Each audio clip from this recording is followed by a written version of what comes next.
Assalamualaikum warahmatullahi wabarakatuh. Berjumpa dalam mata kuliah Semiotika Seni, program studi S2 Pendidikan Seni, Pasca Sarjana Universitas Negeri Semarang.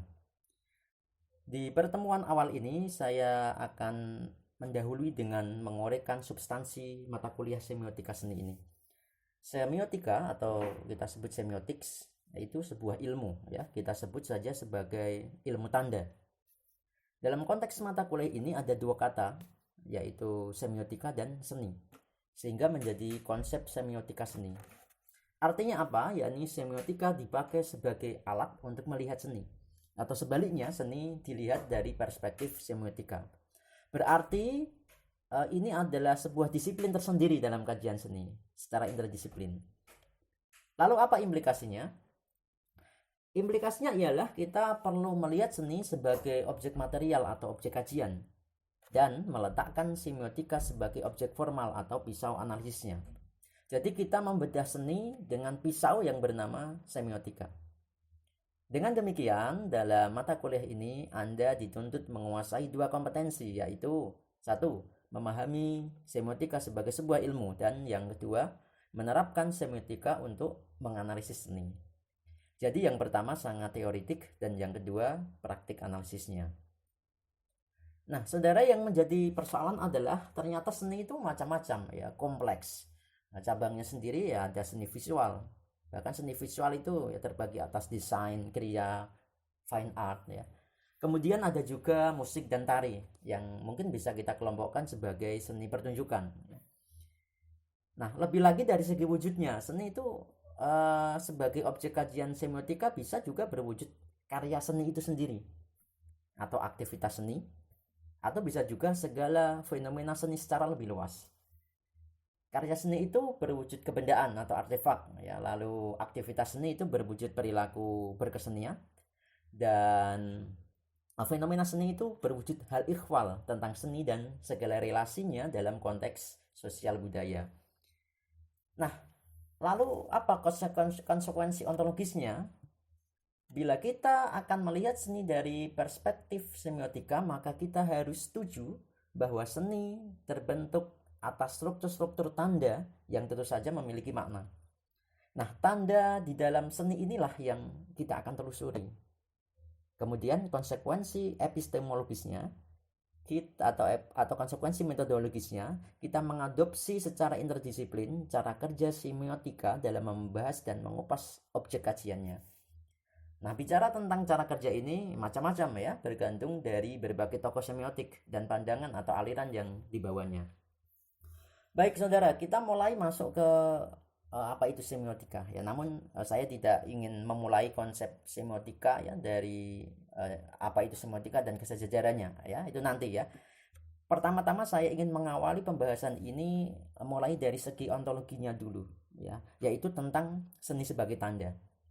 Sebab menurut saya problem utama yang kita alami dalam mempelajari semiotika adalah memahami apa itu tanda, ya, memahami mengapa seni itu kita posisikan sebagai tanda, apa saja tanda-tanda yang melekat dalam karya seni, ya. Jadi menurut saya ini adalah basic atau dasar dalam kajian semiotika seni. Kita mulai dengan pemahaman apa itu tanda. Saudara, perdebatan tentang apa itu tanda sebenarnya sudah dimulai sejak masa filsuf Aristoteles, ya, kira-kira 300-an sebelum Masehi, ya. Pada prinsipnya tanda adalah sesuatu atau apapun sesuatu itu, ya, bisa makhluk hidup, bisa benda alam fisik, bisa aktivitas manusia, bisa gestur tubuh, busana, dan sebagainya. Sesuatu itu kita sebut sebagai things. Namun tidak segala sesuatu dapat memiliki kedudukan sebagai tanda. Nah, ini yang penting. Tidak segala sesuatu dapat berkedudukan sebagai tanda. Apa syaratnya? Ya, ada syaratnya, yaitu hanya sesuatu yang mengandung makna atau memiliki kondisi untuk dimaknai, itulah yang disebut sebagai tanda. Nah, Anda lihat contoh ini, saudara. Misalnya, sesuatu itu adalah sebuah telapak tangan. Apa makna yang bisa Anda baca dari telapak tangan ini? Tidak ada, ya. Tidak ada, kan? Nah, hanya sebuah bagian dari tangan manusia secara fisik. Maka ini adalah sesuatu yang tidak berkedudukan sebagai tanda. karena tidak membawa makna. Nah, bagaimana dengan ini? Apa yang bisa Anda baca dari telapak tangan dan jari jemari ini? Ya, Anda mengatakan ini oke, mantap. Berarti ada makna pada sesuatu ini. Maka inilah sesuatu yang berkedudukan sebagai tanda karena membawa makna. Dengan ini bisa kita simpulkan bahwa sesuatu bisa menjadi tanda ketika sesuatu itu berada dalam konteks atau suasana tertentu. Saya ulangi, sesuatu bisa menjadi tanda ketika sesuatu itu berada dalam konteks atau suasana tertentu. Contoh lainnya ini. Nah, saudara perhatikan benda-benda ini. Ya, ada benda sepeda, ada benda kursi, benda meja, dan alat makan. Benda-benda ini adalah benda biasa ya, yang jika berdiri sendiri-sendiri. Apa makna yang bisa Anda baca dari satuan benda-benda ini? Tidak ada ya. Nah, ini hanya benda biasa atau benda sebagai benda, bukan tanda.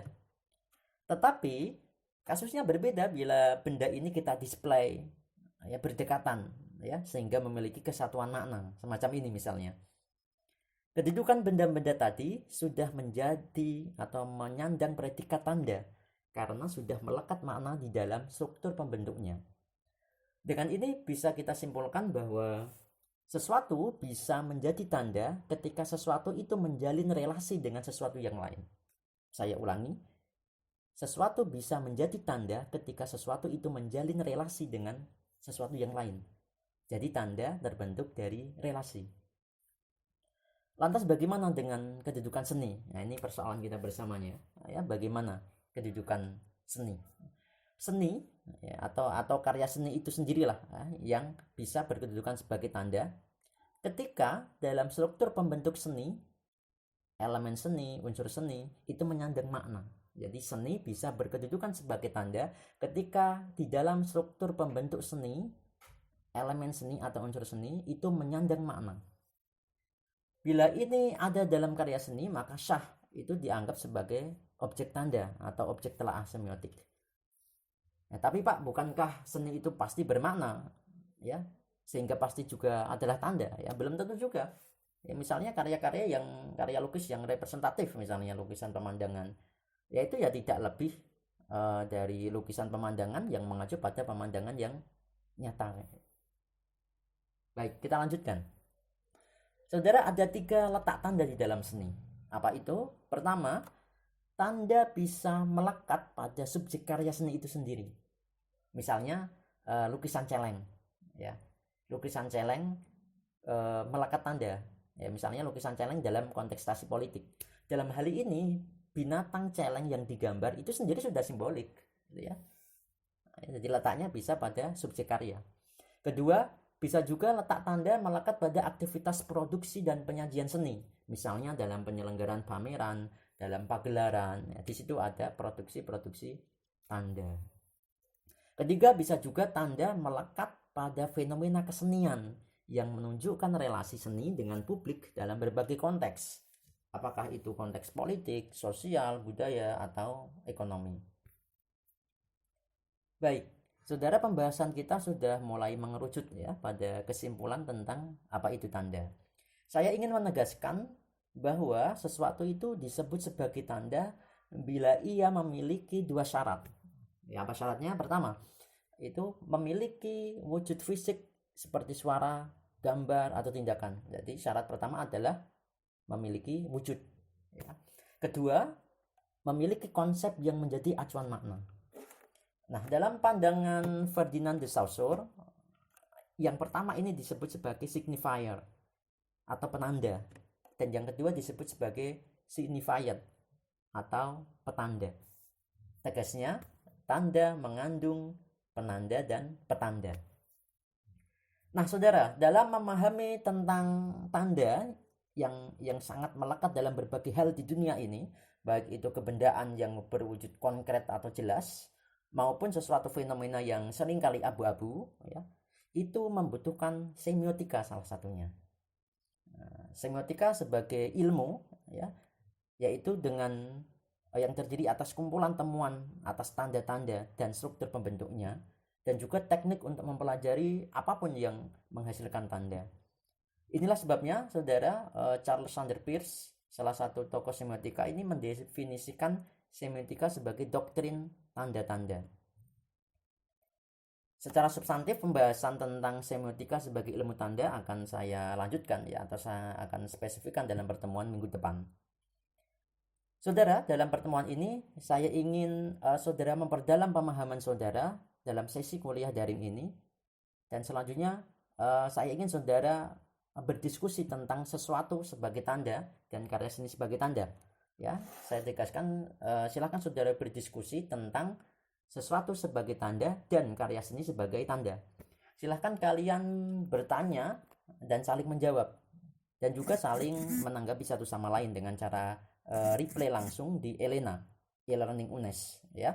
Keaktifan diskusi saudara menjadi bukti kehadiran saudara dalam kuliah daring ini. Terima kasih, saya tunggu diskusi saudara. Wassalamualaikum warahmatullahi wabarakatuh.